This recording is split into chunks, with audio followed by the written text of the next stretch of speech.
Assalamualaikum warahmatullahi wabarakatuh. Selamat pagi, salam sejahtera bagi kita semua. Perkenalkan, saya Desi Mardianti, dosen Fakultas Ekonomi Bisnis dengan prodi Manajemen dan konsentrasi Manajemen SDM. Di sini saya mengajar MSDM Internasional dengan bobot 3 SKS.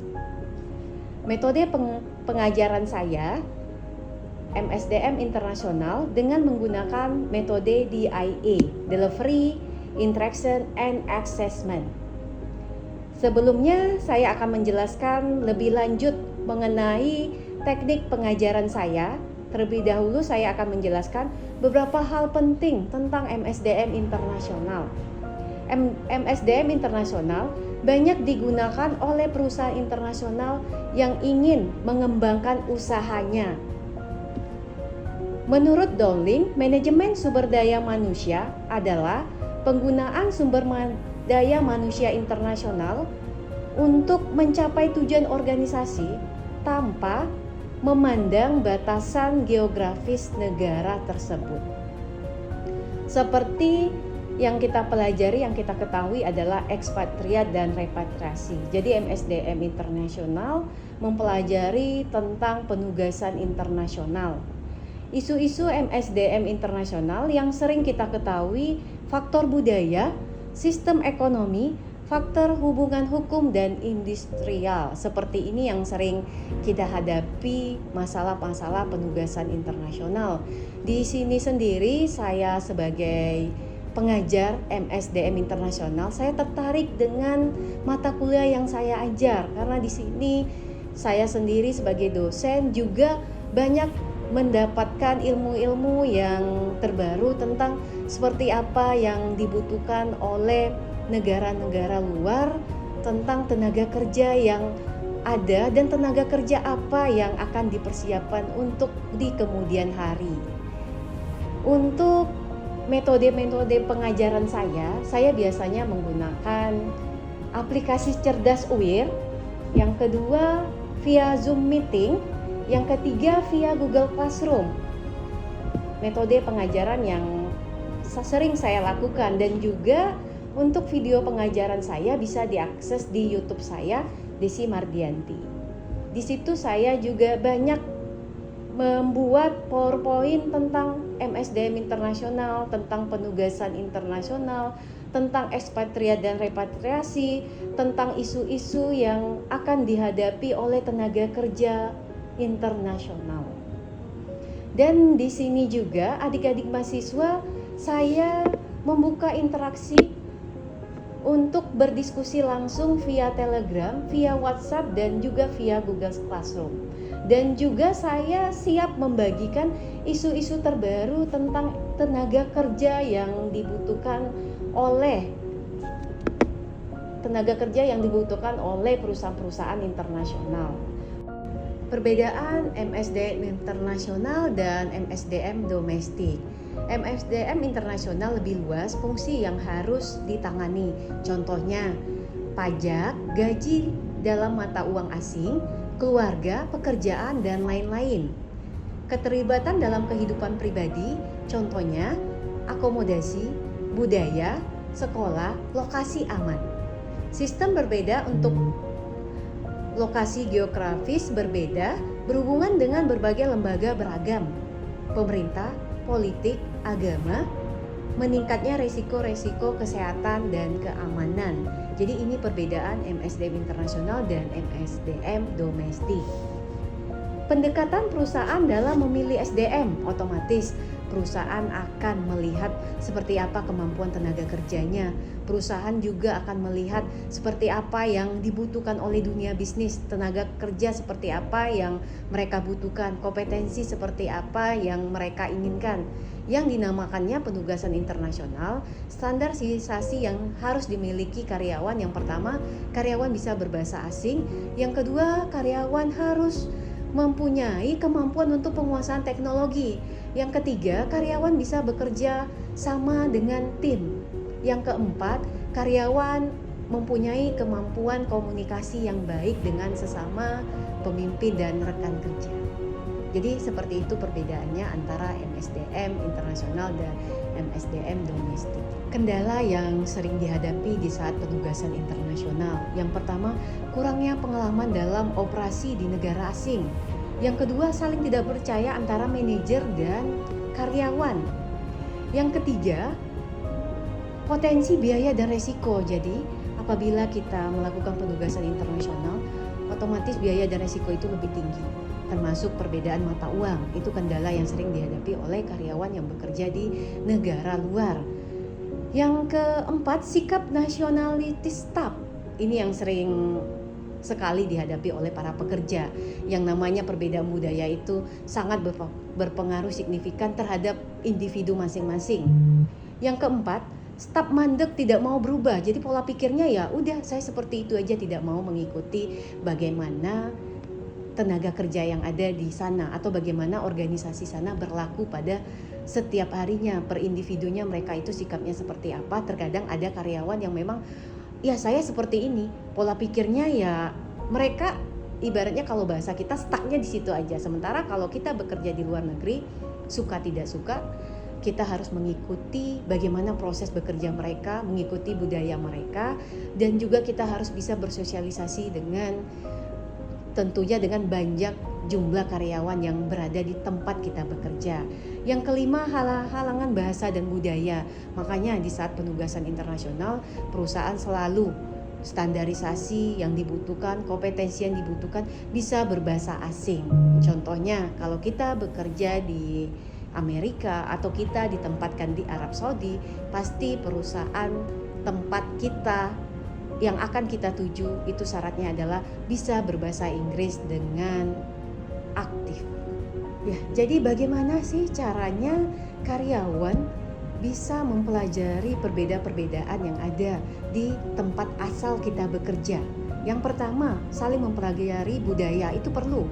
Karena pemahaman komprehensif setiap negara itu pasti berbeda. Yang kedua, mempelajari politik stabil atau tidaknya negara baru, merdeka, sistem politik, dan lain-lain. Yang keempat, hukum, peraturan investasi, tenaga kerja asing seperti apa, undang-undang tenaga kerja setempat, perda, tarif kota. Jadi itu yang harus dipelajari dan disesuaikan tenaga kerja asing yang bekerja di negara tersebut.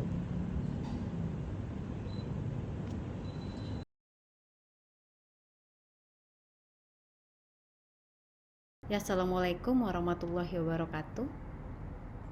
Waalaikumsalam warahmatullahi wabarakatuh. Ya, apa kabar semuanya? Alhamdulillah baik, Bu. Alhamdulillah baik ya. Ini saya pengulangan lagi materi yang saya ajar dari yang pertama, MSDM internasional. Ingat itu kan? Ingat? Ingat Bu. Ya, ingat. Kalau ingat, saya mau menjelaskan tentang apa sih beda MSDM internasional dengan MSDM yang kita pelajari secara umum, ya kan? Adik-adik mahasiswa pasti yang taunya pasti sampai sekarang kebingungan apa sih MSDM internasional, apa bedanya dengan MSDM di semester 3, ya kan? Benar nggak? Ya, Bu. Benar ya, masih sampai sekarang apa sih Bu bedanya? Pasti seperti itu ya. Jadi, kalau MSDM manajemen sumber daya manusia, kita khusus mempelajari tentang bagaimana tenaga kerja yang ada di dalam negeri kita sendiri, ya kan? Benar kan, di dalam negeri kita Ya, Bu. sendiri. Seperti apa yang kita lihat orang-orang yang bekerja. Intinya manajemen sumber daya manusia, memanage manusia. Otomatis yang akan bekerja itu adalah manusianya, benar kan? Ya, Bu. Akan bekerja manusianya, yang akan bertugas itu manusianya juga, yang akan memanage itu manusianya juga, yang akan membantu pekerjaan itu manusianya juga. Waktu semester kita ketahui adalah manajemen sumber daya manusia. Kalau seandainya manajemen sumber daya manusia itu diletak yang kita tahu di sebuah organisasi, ya kan? Yang kita ketahui kalau adik-adik mahasiswa itu yang taunya organisasi OSIS, ya kan? OSIS, ya nggak? OSIS ya dulu waktu zaman SMP udah mulai OSIS Iya ya. Bu, SMP, SMA. OSIS. Ya, di situ ada ketua OSIS, ada sekretaris, ada bendahara, ya kan? Nah, apa yang kita lihat dari mereka? Kenapa mereka dipilih? Otomatis mereka dipilih karena mereka dianggap mempunyai kompetensi untuk mengelola suatu kegiatan, ya kan? Untuk membesarkan nama institusi, ya kan? Untuk membuat program-program yang membuat sekolah tersebut menjadi maju dan lebih baik lagi. Itu yang kita ketahui tugas ketua OSIS. Benar kan? Itu organisasi. Yang Bu. inti dalam organisasi itu adalah sumber daya manusianya. Masuk kita ke bangku perkuliahan. Yang kita lihat di bangku perkuliahan itu namanya BEM. Ruang lingkupnya besar. Kita ketemui beberapa fakultas ya kan, karena kita di universitas. Ya kan? Di universitas kita ketahui ada gubernurnya, ya kan? Ada presmanya, ada menteri-menterinya. Bupatinya. Nah, ada bupatinya ya, ada menteri juga. Ada ya. Iya Ada. Bu, Ya, pakai miniatur menteri. negara Bu. Ya, sama kayak seperti negara karena jumlah mahasiswanya banyak. Anggaplah jumlah mahasiswa yang ada di UIR nih sekitar 27.000, benar kan? 27.000, apa yang diharapkan oleh pimpinan? Pimpinan siapa? WR3. Terus siapa yang penyelenggara yang dibutuhkan untuk mahasiswa? Presmanya, ya kan, presiden mahasiswanya. Presiden mahasiswanya mempunyai anggota, di situ ada bupati, di situ ada menterinya, guna menjalankan program dari kampus tersebut, program-program kemahasiswaan yang membuat kampus tersebut jadi lebih baik lagi, membuat skill mahasiswa makin bertambah, iya kan? Membuat kegiatan mahasiswa juga hidup, saling mengenal lingkungan organisasi, benar kan? Di sini kita mengenal karakter orang yang dinamakan dengan sekelompok orang yang dinamakan dengan organisasi. Di sini kenapa kita memilih si A sebagai presma? Ya kan, ada pemilihan juga kan? Karena dianggap mampu, karena dianggap mempunyai wawasan luas, karena dianggap mempunyai kompetensi. Benar ya? Nah, begitu juga di saat kita mempelajari manajemen sumber daya manusia yang akan kita hadapi ketika kita lulus dari perguruan tinggi, kita akan menghadapi dunia kerja yang karakternya hampir sama dengan yang kita hadapi di perguruan tinggi. Cuma bedanya kalau orang yang bekerja itu mereka mempunyai tanggung jawab.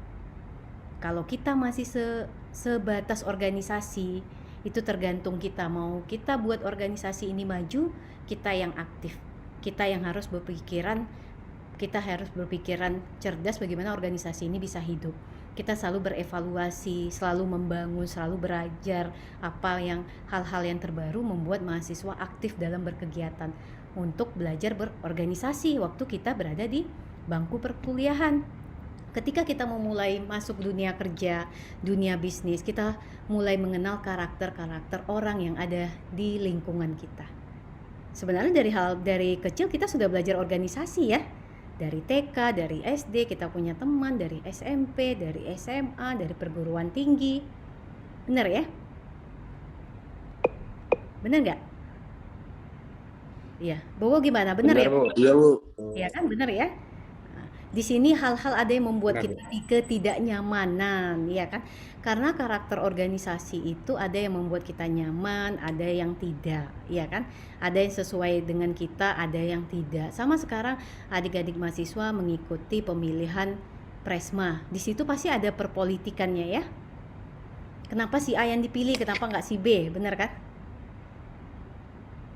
Ya kan, pasti punya alasan tersendiri.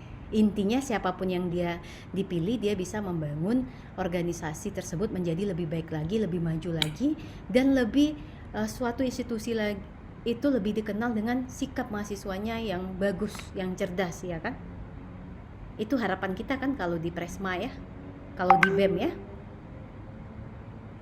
Benar? Benar ya? Iya Bu. Benar ya? Benar Bu. Tapi ketika kita masuk dunia kerja, bisa nggak kita? Oh, saya nggak suka dengan ini, saya nggak suka dengan si A, saya nggak suka dengan si B, bisa nggak?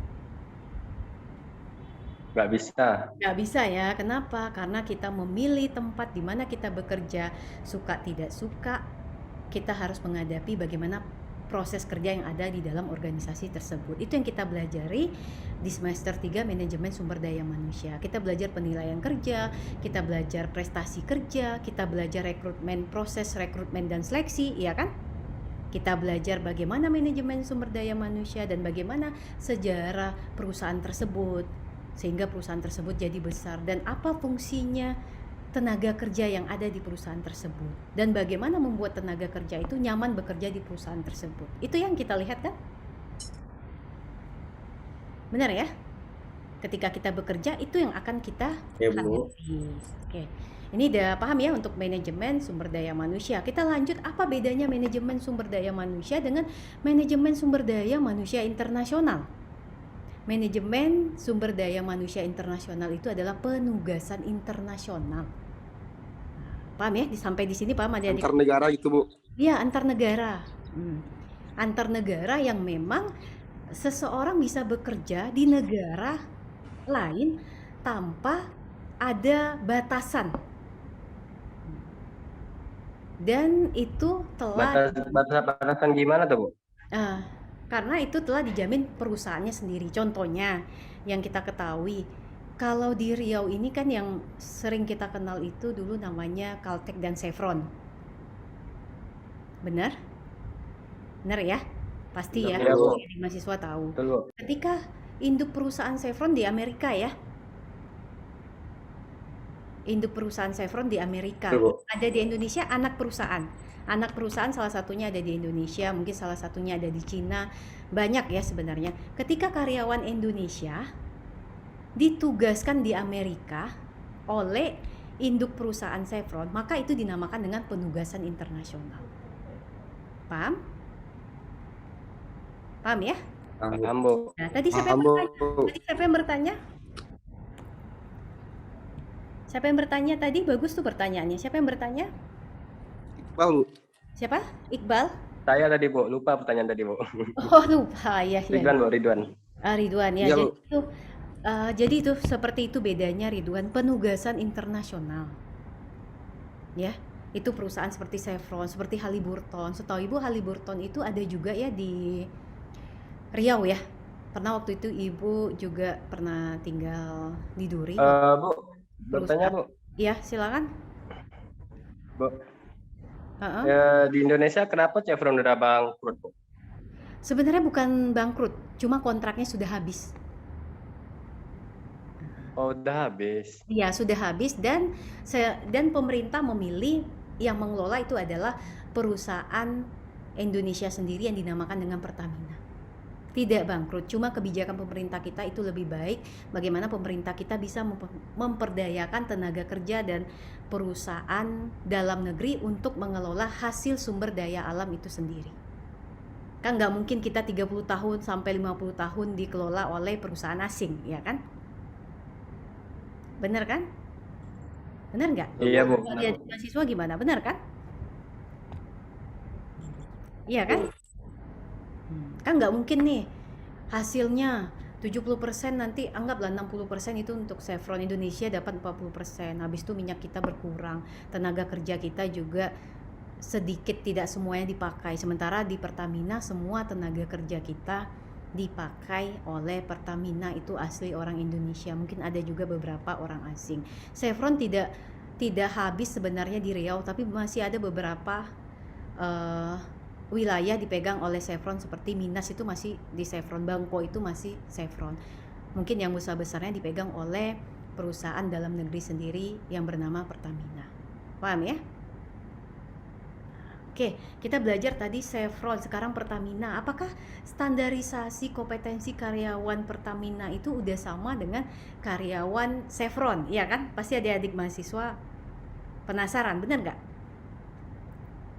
Ya, Bu. Ya kan, yang kita ketahui kalau Pertamina, yang kita itu kan perusahaan lokal, ya kan? Perusahaan lokal namanya Pertamina, perusahaan luar namanya Chevron.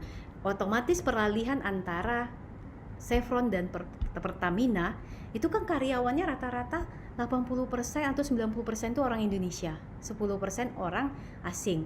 Apakah karyawan dari Chevron ini dirumahkan atau dipensiunkan dini, apakah dipakai? Dipakai oleh Pertamina. Karena apa? Karena mereka sudah menguasai pekerjaan sesuai standarisasi internasional. Paham? Makanya karyawan Chevron, mereka kan Chevron dapat ini ya, dapat tunjangan, istilahnya dapat uang tolak. Di Pertamina mereka masuk lagi, ulang lagi sebagai karyawan Pertamina. Kenapa tidak mencari karyawan baru? Karena mereka sudah mengerti, mereka sudah paham kompetensi yang ada di perusahaan tersebut, dan standarisasi mereka juga sudah standarisasi internasional. Mereka karyawan di Pertamina itu standarisasi perekrutannya sudah standarisasi internasional, bukan nasional lagi. Karena apa? Mereka dari baru masuk dididik untuk bagaimana mereka bisa bekerja di luar negeri. Indonesia bermimpi akan membuka anak perusahaan di negara-negara maju lainnya. Benar kan? Karena apa? Karena mereka sudah berpengalaman bekerja dengan perusahaan-perusahaan negara maju seperti Amerika. Jadi MSDM internasional ini lebih khusus kita mempelajari bagaimana sih yang dibutuhkan oleh perusahaan internasional, tenaga-tenaga kerja yang sesuai dengan perusahaan-perusahaan maju. Salah satunya, contohnya yang kita ketahui, mengapa pemerintah sangat pengen perusahaan asing masuk ke Indonesia membuka pabrik, ya kan? Benar kan? Membuka pabrik di Indonesia sehingga tenaga Indonesia bisa bekerja di sana, sehingga mengurangi angka pengangguran. Karena apa? Dari situ orang Indonesia belajar seperti apa standarisasi dari negara maju membutuhkan kemampuan karyawannya. Bahkan ini contoh, ada perusahaan asing di Jakarta. Itu mereka kalau untuk perekrutan karyawan, mereka tidak tanya lagi tamatan dari mana. Mereka menanya, kamu bisa ini. Setelah bisa langsung bisa bekerja. Sama seperti yang kita ketahui pemilik Facebook siapa namanya? Paham nih adik-adik mahasiswa, siapa pemilik Facebook? Mark Zuckerberg. Mark. Ya, itu salah satunya tidak melihat ijazah ketika merekrut karyawan. Hanya melihat seperti apa kemampuan dari calon pelamar, bisanya apa. Kalau memang bisa, ayo bekerja. Tapi kalau sekarang kita mengandalkan ijazah, tapi kita tidak mempunyai keahlian atau skill, kita sulit untuk bekerja di dalam negeri maupun di luar negeri. Di dalam negeri aja kita terbatas, apalagi di luar negeri. Makanya di MSDM internasional nih kita mempelajari apa itu repatriasi, ekspatriasi, penugasan internasional, hambatan-hambatan yang kita lalui ketika kita melakukan penugasan internasional. Paham sejauh ini? Ya, oke. Sekarang kita membuka diskusi karena kan udah tahu nih ya, sudah tahu apa itu MSDM internasional. Silakan adik-adik mahasiswa, ada yang mau ditanyakan dan kita diskusikan mengenai tenaga kerja asing. Saya, Bu. Ya, namanya? Tanya, Bu. Saya, Bu. Ini, Bowo dulu ya. Bowo silakan. Oke, Assalamualaikum warahmatullahi wabarakatuh. Ya, ini siapa? Tadi yang bertanya Bowo, ya. Bowo. Iya, silakan. Perkenalkan, nama saya Bowo. NPM juga, Bu. Gos. Pertanyaan saya mengenai repatriasi nih, Bu. Kita tahu repatriasi adalah pulangnya warga negara kita dari warga negara asing gitu kan, Bu. Nah, jika di perusahaan itu bosnya gitu kan, Bu, menyuruh orang untuk pergi ke negara asing, tetapi orang tersebut menolak, Bu. Nah, apakah ada konsekuensi dari penolakan tersebut, Bu? Seperti ini ya, Bu. Ya, bagus pertanyaan. Ya, terima kasih, Bu. Ya, ini Ibu langsung contohkan aja ya. Kita kan perusahaan asing, kalau di Riau kita udah ketahui Chevron, ya kan? Kita contohkan aja Chevron. Misalnya, di saat ada penugasan internasional, pasti pimpinan perusahaan mencari karyawan yang memang mempunyai kompetensi keahlian yang sesuai yang dibutuhkan di negara tempat di mana dibutuhkan karyawan, ya kan? Itu yang pertama. Yang kedua, sebelum melakukan seleksi ditanya apakah bersedia. Tentu bersedia enggak, ya kan? Otomatis mungkin si karyawan merasa bersedia, setelah dites si karyawan merasa menyanggupi dengan apa syarat-syarat ketentuannya. Setelah pas hari H-nya si karyawan tiba-tiba membatalkan. Seperti itu ya Bu ya? Membatalkannya itu Ya, betul, Bu. Betul, Bu. apakah sudah sampai di negara penugasan atau sebelum? Sebelum, Bu. Mungkin sebelum. ada halangan atau Oh iya. gitu, Bu. Ada Kalau halangan. misalnya sebelum itu Ibu rasa tidak ada masalah. Cuma mungkin perusahaan ada yang memang ada denda atau penalti ketika membatalkan di hari keberangkatan, ketika membatalkan setelah persetujuan kontrak. Kenapa? Di situ perusahaan mengeluarkan biaya untuk pengurusan visa, untuk pengurusan tempat tinggal, untuk melapor ke kedubes, untuk keamanan, untuk tempat tinggal, iya kan? Nah, mungkin itu denda aja, tapi berpengaruh terhadap karyawan.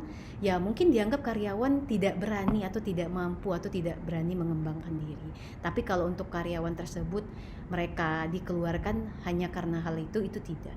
Cuma dianggap tidak komitmen. Karena setelah kita memutuskan kita siap menerima kerjaan atau penugasan internasional, berarti kita sudah siap dengan resiko yang akan kita hadapi.